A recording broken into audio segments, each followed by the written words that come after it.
आउ न आउ आउ। अरे चौड़चन पाबन हमरो आंगन में भ रहल छै। चलू न देखा दै छी, सब विध देखा दै छी एक एकटा क। चलू आउ आउ। देखियौ हैया चौड़चन पाबनि के अहिपन पड़ि रहल छै। आब बस संध्या के समय भ रहल छै। आब किछुए देर में पूजा हेतै, हुनका गोर लागल जेतै। सब किछु एक एकटा के विध अहाँके देखा दै छी। देखियौ सब चीज बनि कऽ तैयार छै आ माँ हमर से राखि रहल छै ओरिया ओरिया कऽ कि आब बेर हेतै कि बस आंगन में एकरा पसारल जेतै आ तहन से चंदा मामा के पूजा कयल जेतै। एक एकटा क सामान ओरिया कऽ धैल छै। बेर होइते बस अहिपन जे पारल छै ओहि पर ई पसरि जेतै आ तकर बाद से देखबै सब विध जेना होइ छै पारंपरिक ई पाबनि छै। सब दिन से जेना भऽ एलैया तेना एकदम हेतै। देखियौ आब पसरनाइ शुरू भऽ गेल छै।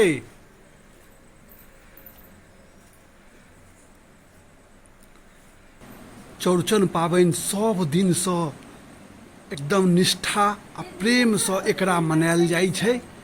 ई पाबनि बहुत मानव जीवन के लेल हितकारी छै। एहि पाबनि के बहुत बड़का रहस्य छै।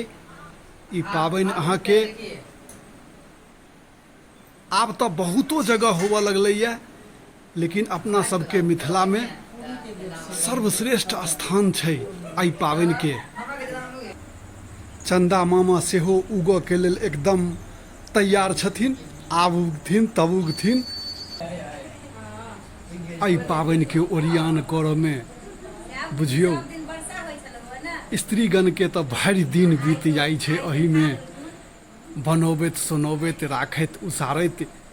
सब ओरियान करैत करैत में दिन के पता नहीं चलै छै कखन दिन बीत गेल। आब हाथ उठि रहल है, मैं हमर हाथ उठा रहल छै।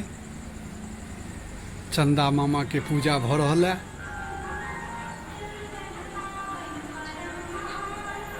हे भगवान सबके कल्याण करबै, सबके मनोरथ पुरेबै, सबके निरोगी रखबै। देखियौ चंदा मामा उगल छथिन, एकदम साक्षात दिखाई दऽ रहल छथिन। सब गोटे हुनका प्रणाम करू, कोनो फल लऽ कऽ प्रणाम हुनका करू आ जे आइ के दिन मंगबै से भगवान पूरा करता। सब आदमी आब भगवान के प्रणाम कऽ रहल छथिन। देख लियौ अहूँ सब गोटे प्रणाम कऽ लेब कोनो फल लऽ कऽ हाथ में। आइ के दिन जे जे किछु मंगथिन भगवान सँ आइ सबटा पूरा हेतै। प्रसाद भेट गेलै आ अहूँ सबके भेटल है। भगवान के गोर लागि कऽ आब एकरा पाबि लेबऽ के छै। पाबनि खत्म छै। आब रंग बिरंग के सामान जे बनल छै ओकरा पाबऽ के छै। तो जय मिथिला, जय मैथिली। हम ललित नारायण झा हरिहरपुरिया। सब गोटे आनंद रहू, कुशल रहू, निरोगी रहू, हमर यह भगवान से कामना अछि। तो धन्यवाद।